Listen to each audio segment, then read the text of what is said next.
नमस्कार दोस्तों, आज हम बात करेंगे भारतीय न्याय संहिता BNS 2023 इसका परिचय और महत्वपूर्ण पॉइंटों के बारे में। पहले जो भारतीय न्याय संहिता इसका नाम पड़ा है 2023 थे। पहले इसको कहते थे भारतीय दंड संहिता। क्या कहते थे दोस्तों इसको? पहले कहा करते थे इसको भारतीय दंड संहिता यानी IPC कहा करते थे। IPC को प्रतिस्थापित करके इसको भारतीय न्याय संहिता में बदल दिया गया है और इसमें कुछ कानूनी बदलाव भी किए गए हैं। इसका मुख्य उद्देश्य था, इसकी जो महत्वपूर्ण विशेषता की बात करें तो इसका महत्वपूर्ण है यह संहिता अपराधों के वर्गीकरण को सरल बनाती है और दंड के प्रावधानों को समकालीन समाज की आवश्यकताओं के अनुसार संशोधित करती है। इसमें महिला और बाल सुरक्षा के प्रति अत्यधिक कठोर प्रावधान किए गए हैं। संगठित अपराध और आतंकवाद, हिट एंड रन जैसे मामलों के स्पष्टीकरण के लिए इसमें नए नियम निर्धारित किए गए हैं। तो अगर आप हमारे चैनल पर नए हैं तो चैनल को सब्सक्राइब जरूर करें। और आज हम लेके आए हैं इस पर बहुत ही महत्वपूर्ण MCQ क्वेश्चन, जो कि एग्जाम की दृष्टि से काफ़ी महत्वपूर्ण होने वाले हैं। तो अगर हम प्रश्न नंबर 1 की बात करते हैं, प्रश्न नंबर 1, भारतीय न्याय संहिता BNS में कुल कितनी धारा हैं? तो भारतीय न्याय संहिता है, इसमें अगर कुल धाराओं की बात करें तो वर्तमान में इसमें 358 धारा हैं। टोटल कितनी धाराएं दोस्तों? 358 धारा हैं। तो इस प्रकार इसका जो ऑप्शन नंबर B है वो करेक्ट होगा।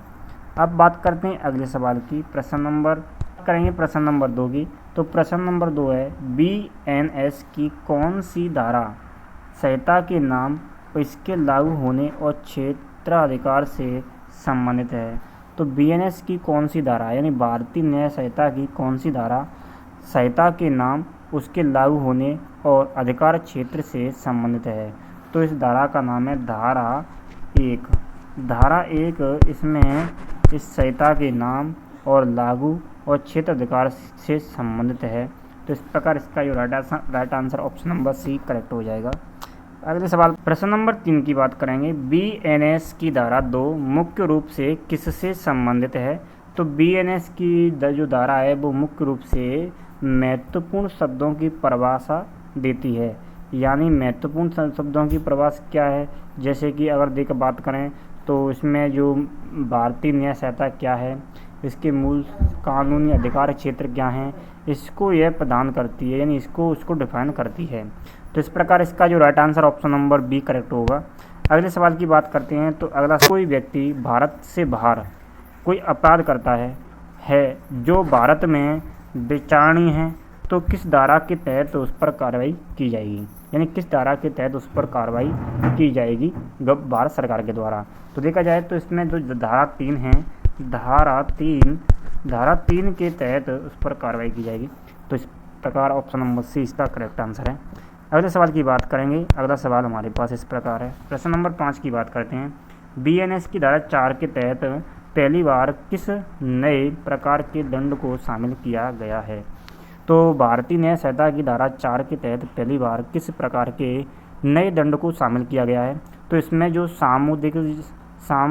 सामुदायिक सेवा यानी कम्युनिटी सर्विस है, इसको इसमें शामिल किया गया है। यानी ऑप्शन नंबर B इसका करेक्ट होगा।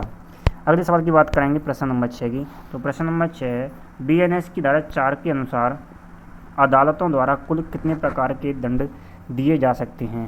तो BNS की धारा 4 के अनुसार अदालत के द्वारा लगभग 6 प्रकार के दंड दिए जा सकते हैं। कितने प्रकार के दंड दिए जा सकते हैं? 6 प्रकार के दंड दिए जा सकते हैं। तो ऑप्शन नंबर C इसका करेक्ट आंसर होगा। अगर 6 प्रकार के दंडों की बात करें तो इसमें जैसे कि मृत्यु दंड हो गया, इसमें आजीवन कारावास हो गया, इसमें कठिन कारावास हो गया, सरल कारावास हो गया और जुर्माना हो गया, ये वगैरह वगैरह ये सारी चीज़ें आती हैं। तो इस प्रकार इसमें 6 प्रकार के दंड की परिभाषा है। यानी BNS की धारा 4 के अनुसार अदालत व्यक्ति को 6 प्रकार के दंड दे सकती है। अब बात करेंगे प्रश्न नंबर 7 की। तो प्रश्न नंबर 7 है, जुर्माना ना भरने पर कारावास की सज़ा का प्रावधान BNS की किस धारा में है? जब गवर्नमेंट या अदालत आप पर जुर्माना लगाती है, तो जुर्माना अगर नाम नहीं भरते हो आप, तो आपको अदालत है और अदालत आपको BNS की किस धारा के तहत आपको सज़ा देगी? तो बात करें तो इसमें जो धारा 8 है, धारा 8 धारा 8 के अनुसार वह आपको सज़ा प्रदान करेगी, यानी सज़ा देगी। चलते हैं प्रश्न नंबर 8 की बात करेंगे। एकांत प्रतिरोध, एकांत परिरोध। प्रश्न नंबर 8, एकांत परिरोध की अधिकतम अवधि एक बार में कितने दिनों से अधिक नहीं हो सकती। तो जो एकांत परिरोध है इसकी जो अवधि है वो 14 दिन से अधिक नहीं हो सकती, यानी 14 दिन है इससे ज़्यादा नहीं हो सकती। इसका right answer option number B correct होगा। अगले सवाल पर चलते हैं। प्रश्न नंबर 9 की बात करेंगे। एकांत परिरोध और उसकी सीमा का उल्लेख किन धाराओं में किया गया है। तो जो एकांत परिरोध है और जो सीमा लिमिट है उसका उल्लेख किन धाराओं में किया गया है। तो बताएं दोस्तों, ये धारा 12, धारा 12, धारा 12 और धारा 13, धारा 12 और धारा 13 में इनका प्रावधान किया गया है। तो इस प्रकार इसका ऑप्शन नंबर सी करेक्ट होगा। अगले सवाल की बात करेंगे। प्रश्न नंबर 10 की बात करेंगे। तथ्य की भूल अपराध नहीं, तथ्य की भूल अपराध नहीं, लेकिन कानून की भूल क्षमा नहीं। यह सिद्धांत किससे संबंधित है। यानी अगर तथ्य की भूल हो जाए तो ये अपराध की श्रेणी में नहीं आता है, लेकिन अगर कानून की सच्चाई में भूल नहीं है। और यह सिद्धांत किससे संबंधित है, यह सिद्धांत किससे संबंधित है। तो ये दोस्तों option number B correct, option number A इसका करेक्ट होगा। ऑप्शन नंबर ए इसका सही आंसर है। यह धारा 14, धारा 14 और 17, धारा 14 और 17 से संबंधित है। अगले सवाल पर चलते हैं। तो अगला सवाल हमारे पास इस प्रकार होगा। प्रश्न नंबर 11 की बात करेंगे। न्यायपीठ के रूप में कार्य करते हुए किसी न्यायाधीश का कार्य किस धारा के तहत अपराध नहीं माना जाता। तो किस धारा के तहत अपराध नहीं माना जाता। तो धारा 15 के अनुसार यह अपराध नहीं माना जाता। तो इस प्रकार इसका right answer option number B correct होगा। अगले सवाल पर चलते हैं। अगला सवाल है, कितने वर्ष से कम आयु के बच्चे द्वारा किया गया कोई भी कृत्य यानी अपराध की श्रेणी में नहीं आता। कितने वर्ष से कम उम्र के बच्चे द्वारा किया गया कोई भी कृत्य अपराध की श्रेणी में नहीं आता। तो बताना दोस्तों, वह अगर बात करें तो 7 वर्ष से कम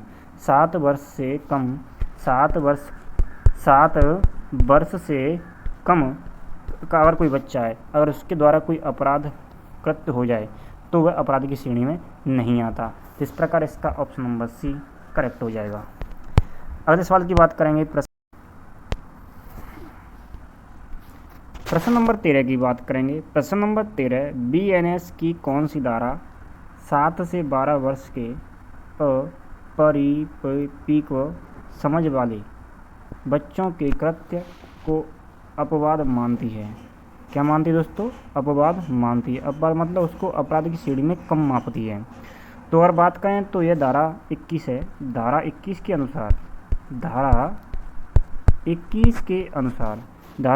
के अनुसार 7 और 12 वर्ष के बीच के जो बच्चे हैं वो यानी ना समझ वाले बच्चे हैं, उनके जो कृत्य हैं उनको अपवाद मानती है। तो ऑप्शन नंबर इस सी की बात करें तो इसका ऑप्शन नंबर सी सही होगा। अगले सवाल पर चलते हैं। तो प्रश्न नंबर 14 की बात करेंगे। विकृत चित्त यानी अनसाउंड माइंड यानी पागलपन व्यक्ति द्वारा किया गया कार्य, यानी पागल व्यक्ति के द्वारा किया गया कार्य किस धारा के तहत अपराध नहीं है। तो पागल व्यक्ति के द्वारा किया गया कार्य किस धारा के तहत अपराध नहीं है। तो वह धारा 21 के अनुसार, क्योंकि धारा 21 कहती है जो नासमझ व्यक्ति होता है यानी पागल होता है, उसके अंदर बुद्धि नहीं होती, उसके अंदर सोचने समझने की क्षमता नहीं है, तो उसके द्वारा जो अपराध है वो अपराध की श्रेणी में नहीं माना जाता। तो इस प्रकार इसका जो right answer option number B correct होगा। यदि किसी व्यक्ति को उसकी इच्छा के विरुद्ध जबरन नशा कराया गया हो और वह अपराध कर दे तो संरक्षण धारा है, यानी उसको संरक्षण प्रदान करेगी। तो उस धारा का नाम क्या है, यानी कौन सी धारा है। अगर मान के चले कि कोई व्यक्ति है और उसको जबरन नशा करा दिया जाए और वह नशा हो जाए, उसको अगर कोई अपराध कर दे तो वह अपराध की श्रेणी में आएगा या नहीं आएगा। तो वह अपराधिक श्रेणी में नहीं आएगा, उसको संरक्षण प्रदान करेगी धारा। और उस धारा के नाम की बात करें तो वो धारा है धारा 22। धारा जो 22 है, धारा 22 इसका खंडन करेगी, तो ऑप्शन नंबर इसका बी करेक्ट होगा। अगले सवाल की बात करते हैं, यानी सद्भावना। सद्भावना में गुड़ फेत में की गई कोई सूचना, गुड़ फेत में दी गई कोई सूचना जिससे किसी को नुकसान हो जाए, किस धारा में सुरक्षित है। यदि सद्भावना से यानी अच्छे विचार से अगर कोई सूचना प्रदान की गई और उस सूचना प्रदान करने की वजह से किसी को नुकसान हो जाए तो वह अपराध की श्रेणी में नहीं आएगा। तो किस धारा में यह सुरक्षित है, तो अगर किस धारा की बात करें तो वह धारा 28 है। इसको धारा 28 के अंडर रखा जाएगा, धारा 28 के अंडर रखा जाएगा, यानी ऑप्शन नंबर इसका ए करेक्ट होगा। अगले सवाल की बात करेंगे, कानून उन तुच्छ यानी बेहद मामूली बातों पर ध्यान नहीं देता, यह किस धारा में वर्णित है। यानी कानून उन तुच्छ यानी बेहद मामूली बातों पर ध्यान नहीं देता, यह किस धारा में वर्णित है, यानी किस धारा में इसको परिभाषित किया गया है। तो बता दें दोस्तों, यह धारा ऑप्शन नंबर डी इसका राइट आंसर होगा, यानी धारा 30 में इसको वर्णित किया गया है, तो ऑप्शन नंबर डी इसका राइट आंसर है। अगले सवाल की बात करेंगे, निजी प्रतिरक्षा का अधिकार। निजी प्रतिरक्षा का अधिकार यानी राइट ऑफ प्राइवेट डिफेंस किन धाराओं के अंतर्गत आता है। तो अगर कोई व्यक्ति आप पर अत्याचार कर रहा है तो आप निजी प्रतिरक्षा के लिए उसका विरोध कर सकते हैं, तो यह किस धारा के अंतर्गत आता है। तो यह धारा 44, यह धारा 31 से 44, धारा 31 से 44 के अंतर्गत आता है। ये ऑप्शन नंबर बी इसका राइट आंसर होगा। अगर अगले सवाल की बात करेंगे, क्या किसी लोक सेवक यानी पब्लिक सर्वेंट द्वारा कानूनी रूप से किए जा रहे कार्य के विरुद्ध आत्मरक्षा का अधिकार मिलता है। क्या किसी लोक सेवक द्वारा कानूनी रूप से किए जा रहे कार्य के विरुद्ध आत्मरक्षा का अधिकार मिलता है। तो जो कानूनी रूप से किया जा रहा है तो उसे आत्मरक्षा का अधिकार नहीं मिलता, तो इसका ऑप्शन नंबर बी करेक्ट हो जाएगा। नहीं, यदि भव्य संपन्न यदि भय, तो इसका राइट आंसर ऑप्शन बी है। यदि भय आसान मृत्यु या घोर उपहिति का ना हो तो उसको यह संरक्षण मिल सकता है। 20 काफी महत्वपूर्ण सवाल है, शरीर की निजी प्रतिरक्षा का अधिकार कब हमलावर की मृत्यु कारित करने तक विस्तृत होता है। यही शरीर की निजी प्रतिरक्षा का अधिकार कब हमलावर की मृत्यु कारित करने तक विस्तृत होता है। तो इसके राइट आंसर की बात करें तो इसका राइट आंसर होगा ऑप्शन नंबर सी सही आंसर होगा, जब आसान मृत्यु, घोर चोट या घातक का भय हो। तो इस प्रकार इसका सी राइट आंसर होगा। अगले सवाल की बात करें, प्रश्न नंबर 21 की बात करेंगे, किसी अपराध के लिए किसी व्यक्ति को उकसाना या उसकी मदद करना बीएनएस की किस धारा में यह परिभाषित है। तो दोस्तों ये बीएनएस की जो धारा है वो 45 धारा है, धारा 45 में इसको परिभाषित किया गया है। तो इस प्रकार इसका right answer option number B correct होगा।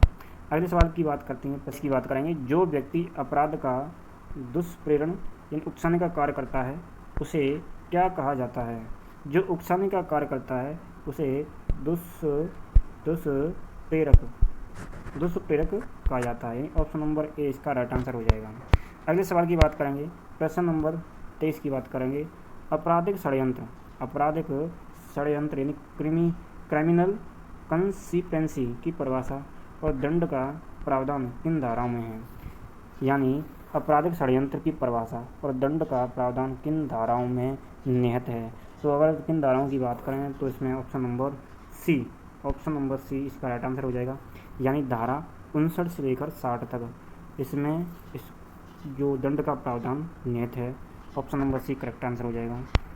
अगले सवाल पर चलते हैं। अगला सवाल है हमारे पास इस प्रकार है, प्रश्न नंबर 24 की बात करते हैं, यदि 2 या 2 से अधिक व्यक्ति कोई अवैध कार्य करने के लिए सहमत होते हैं तो वे क्या करते हैं।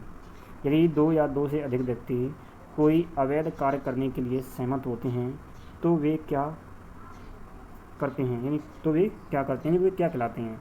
तो वे आपराधिक षड्यंत्र होता है। वो क्या होता है दोस्तों, आपराधिक षड्यंत्र की श्रेणी में आता है, आपराधिक षड्यंत्र की श्रेणी में आएगा। Option number B right answer होगा।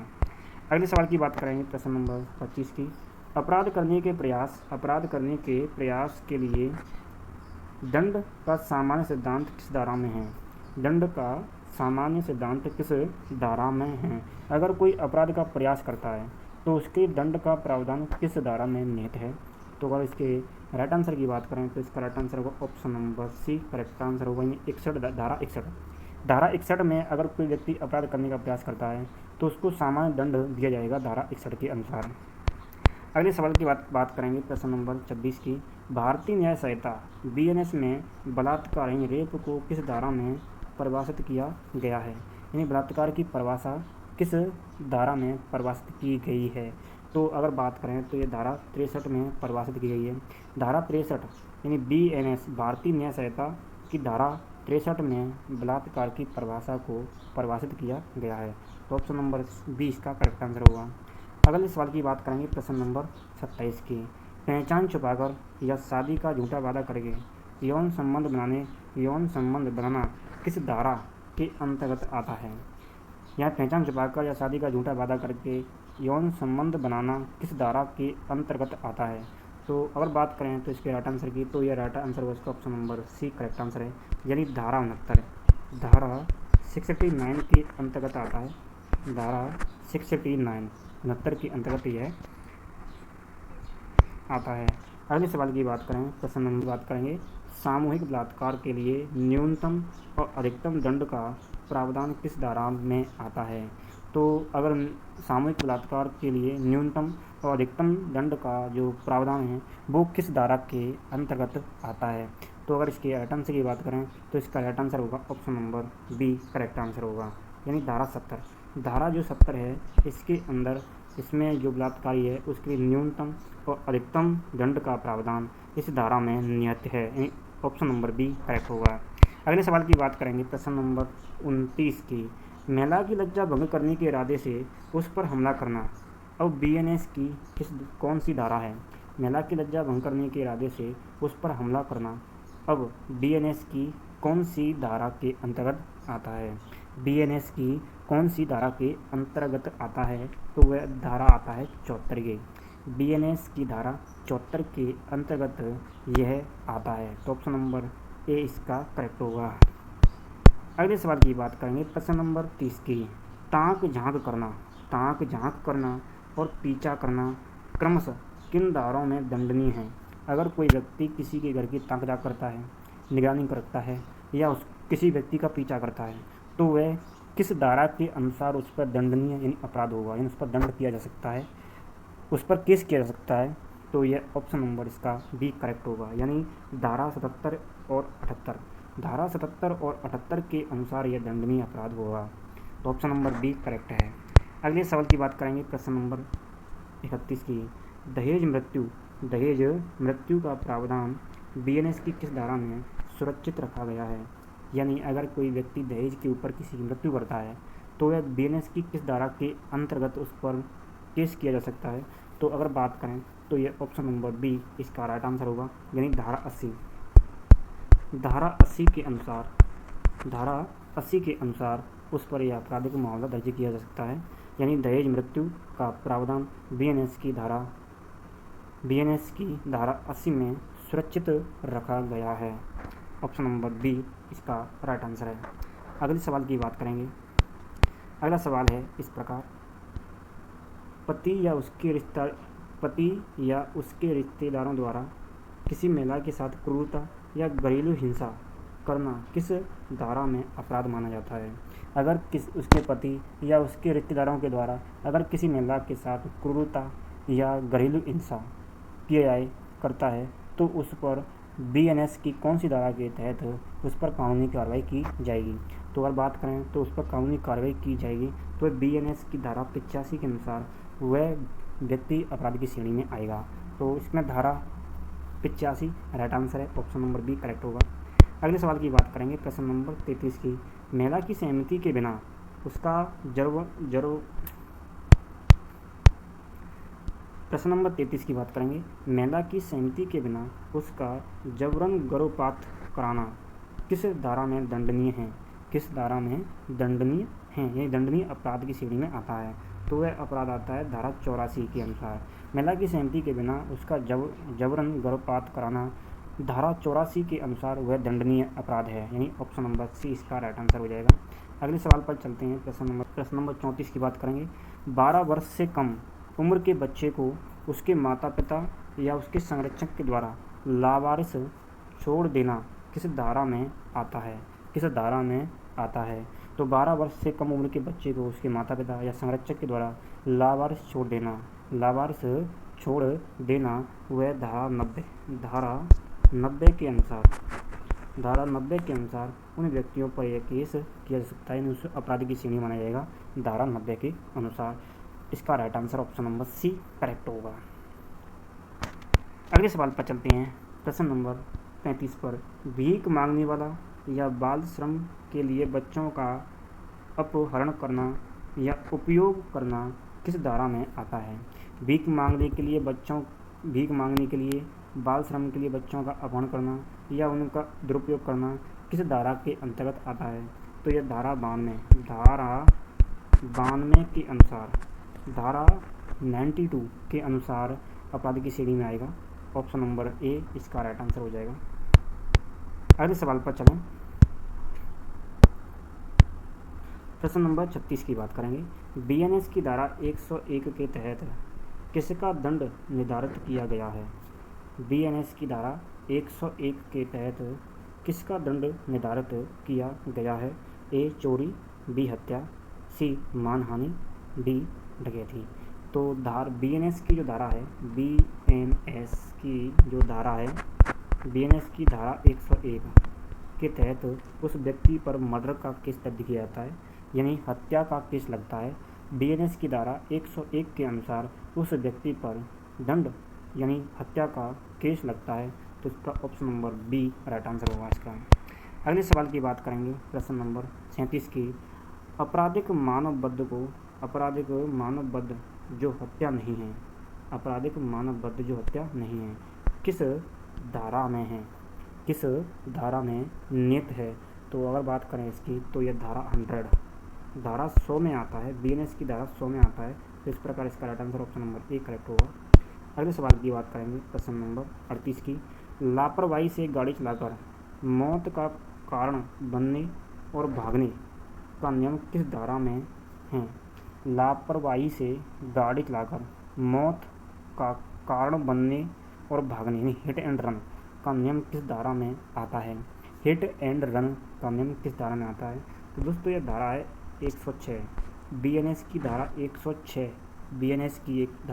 106 के अनुसार यह अपराध की श्रेणी में आएगा। ऑप्शन नंबर इसका बी करेक्ट आंसर है।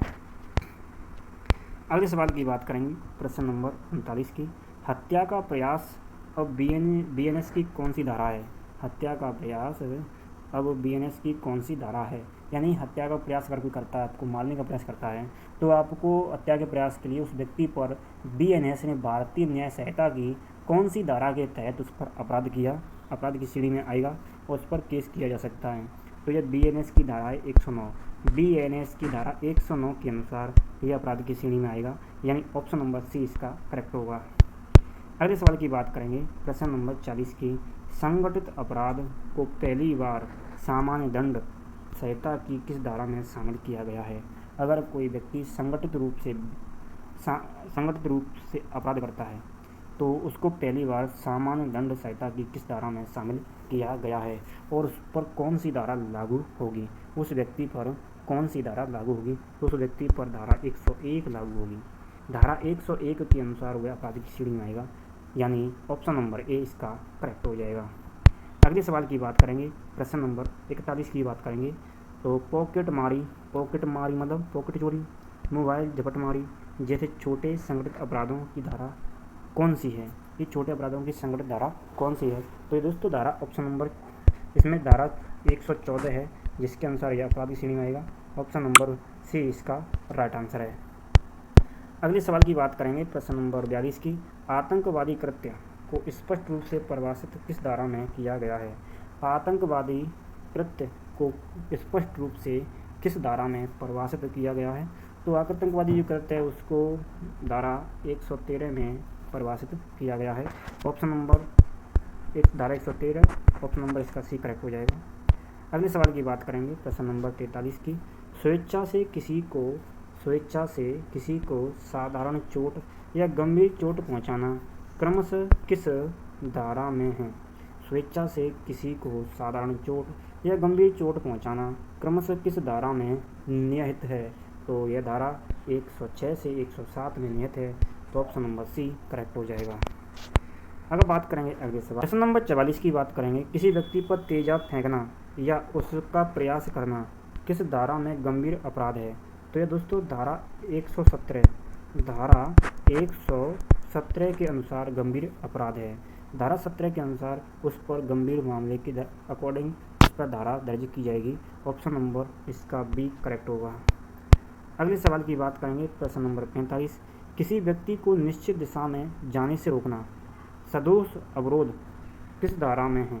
किसी व्यक्ति को निश्चित दिशा में जाने से रोकना सदोष अवरोध किस धारा में निहित है? तो इसकी बात करें तो इसका right answer option number A correct हो जाएगा। यानी धारा 126 में यह निहित है। बात करेंगे प्रश्न नंबर 46 की। तो प्रश्न नंबर 40 इस प्रकार होगा।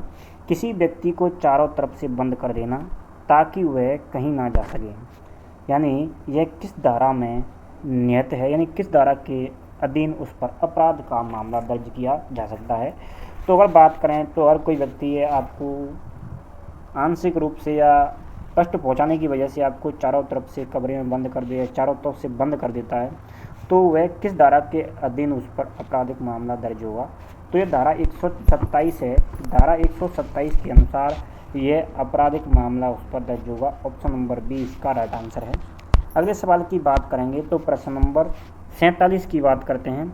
भारत सरकार के खिलाफ युद्ध छेड़ना या युद्ध छेड़ने का प्रयास करना किस धारा के तहत दंडनीय है? किस धारा के तहत दंडनीय है? तो आप बता दें तो अगर कोई व्यक्ति भारत सरकार के खिलाफ युद्ध छेड़ता है या युद्ध छेड़ने का प्रयास करता है तो यह किस धारा के तहत वह दंडनीय अपराध होता है? तो यह BNS की जो धारा है 147, इसके तहत वह दंडनीय अपराध होगा। तो ऑप्शन नंबर बी करेक्ट हो जाएगा। अगले सवाल की बात करेंगे प्रश्न नंबर 48 की। नए कानून BNS में पुराने IPC की किस विवादित धारा यानी राजद्रोह को पूरी तरह से समाप्त कर दिया गया? तो BNS का नए कानून BNS में पुराने IPC की किस विवादित धारा राजद्रोह को पूरी तरह समाप्त कर दिया गया है? तो राजद्रोह की जो परिभाषा है उसको पूर्ण रूप से समाप्त कर दिया गया है धारा 124A के अकॉर्डिंग। धारा 124A में इसको पूर्ण रूप से समाप्त कर दिया गया है। तो ऑप्शन नंबर इसका जो सी है राइट आ जाएगा। अगले सवाल की बात करेंगे प्रश्न नंबर 49 की बात करेंगे। राजद्रोह की जगह अब भारत की संप्रभुता, एकता और अखंडता को खतरे में डालने वाले कृत्य की धारा है। यानी अगर कोई व्यक्ति भारत की संप्रभुता, अखंडता, एकता को खतरे में डालता है तो उस पर किस धारा के अधीन आपराधिक मामला दर्ज किया जाएगा? तो यह धारा 152 के तहत इसे आपराधिक मामला दर्ज किया जाएगा। ऑप्शन नंबर सी सही इसका राइट आंसर है। अगले सवाल की बात करेंगे प्रश्न नंबर 50 की। भारत सरकार के साथ शांति का संबंध रखने वाली किसी विदेशी शक्ति और राज्य क्षेत्र में लूटपाट करना किस धारा में आता है? तो यह धारा 153 में आता है। धारा 153 के अंतर्गत आता है। तो ऑप्शन नंबर इसका ए राइट हो जाएगा। तो आपको जानकारी कैसी लगी कमेंट करें, वीडियो को लाइक और चैनल को सब्सक्राइब जरूर करें। वीडियो को पूरा जरूर देखें क्योंकि आपको यह धारा पूर्ण रूप से समझ में आ जाए। जय हिंद, जय भारत, आपका दिन शुभ हो।